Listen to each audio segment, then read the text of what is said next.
When does a joke stop being a joke and start being a cultural flashpoint?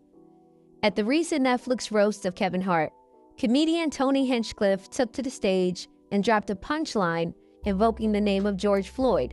George Floyd is looking up at us all, laughing so hard that he can't breathe. God bless you, Kevin. God bless this room. And God bless the United States of America. Thank you so much. The room reaction? A mix of scattered laughter and immediate tension. Online, the public consensus formed quickly. It was incredibly poor taste. Even host Kevin Hart later admitted the material was highly distasteful, though he urged people to move on. Yeah, the George Floyd joke, it wasn't a tasteful joke to our culture, to our audience, but our audience that's watching the roast, if you're watching the roast, you get why they're doing it. You get why the racial humor is on the table. Like, it's not, I wasn't shocked. Like, that's what they do. Go look at the Tom Brady one. Like, that's what they do. It happens every year when they do a roast. It's not new. This isn't it's not a new agenda. It's not a new approach to comedy. Do you feel like Tony Hinchcliffe went too far when he made that joke about George Floyd? It's Tony Hinchcliffe. Yeah. Like, I don't expect less. I don't expect more. I feel like you're saying going too far is the point. I don't want to put words in your mouth. Yes, I mean, that's why you're there. Mm-hmm. And I hate to say this, but I'm going to, because we're being honest. People are talking about that joke. Talk about his set. Tony Hinchcliffe arguably had the best set, or one of the best sets, between Tony and Cheryl, and I would say Naeem had a really strong set. Naeem had a very strong set. I was laughing out loud at Tony until that joke. Until the joke. But not even just that joke. I don't like when people joke about violent, tragic death. I liked Pete's set, and then I was like, why you had to say anything about Charlie Kirk? Pete had a great set too. Pete had a Charlie Kirk joke in there. Yeah. Like, would I tell those jokes? No. But do I get why they're being told? Mm-hmm. Yes. Like, I'm not looking at Pete crazy.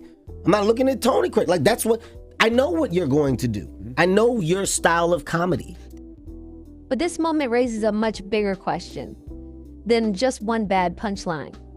In an era where comedy is treated like a battleground, did Tony Hinchcliffe finally cross an invisible boundary?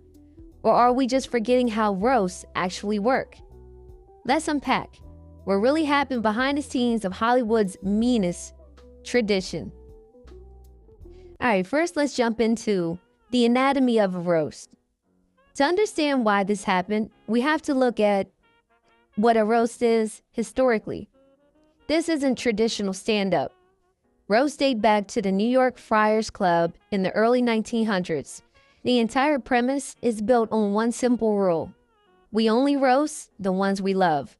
Last but not least, one of the great guys. You know, we make jokes about this man, Red Fox. The world does, and he's being honored tonight, and he deserves to be honored. For so many years, Red and I go back to the Slate Brothers in California, and then when he had his own club, which failed. And then he had his own nightclub act, which failed. And then he did a couple other things which failed. To be honest, I don't know why I'm here. Red's a failure. And today, you won the Major Bowes Amateur Hour, and now you're with Damon Wilson as punishment.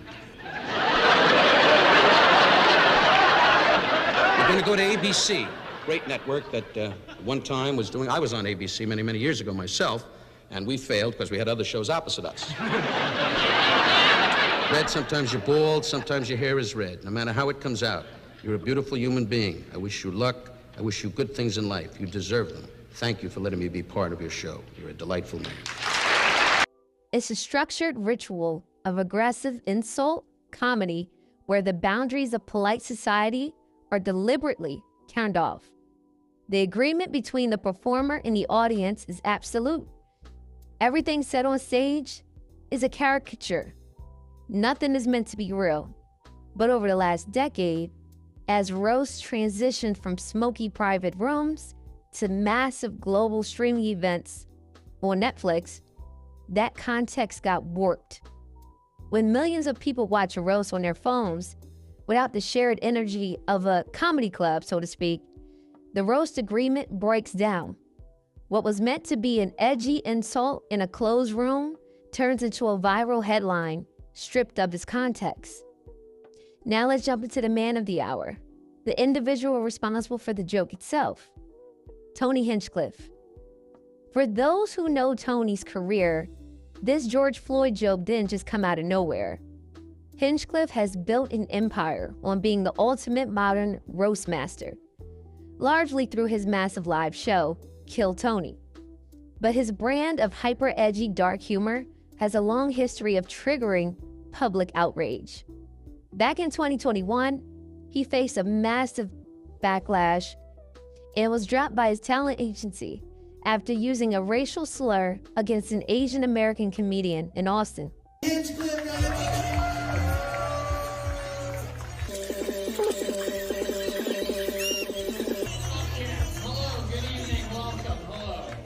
One more time for the filthy little chink that was just up here. While all you race traitors are whooping and hollering, I'm back there watching you puking in a bucket. Oh, we making a gunpowder. Oh, you want extra soy sauce. Oh, you borrow money from us. And you guys just eating it up, you.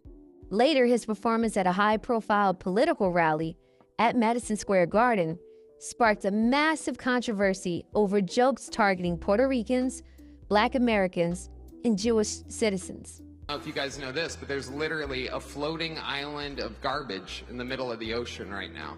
Yeah, I think it's called Puerto Rico. Tony's public stance has always been unwavering. Comedians should never apologize for a joke. To him, it's about defending the absolute freedom of the art form.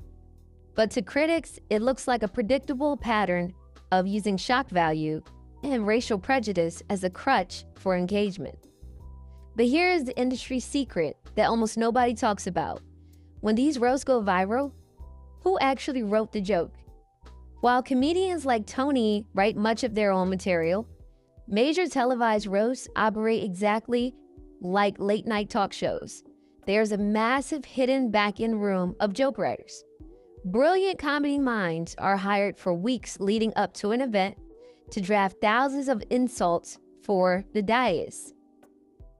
Comedians trade jokes, buy jokes from each other, and pitch lines to non-comedian celebrities on stage. When a joke bombs or goes too far, it's rarely just one person's spontaneous thought. It's a product of a highly calculated creative assembly line designed specifically to push the envelope as far as humanly possible, just to grab your attention. So where do we go from here? If a joke is told at a roast, an event designed specifically for bad taste, does the comic still deserve public cancellation?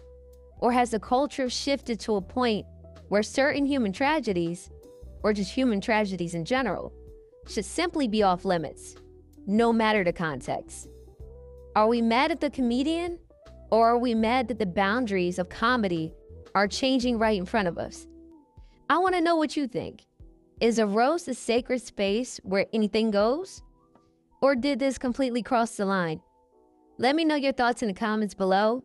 Hit that subscribe button, and I'll see you in the next video. Thank you for watching.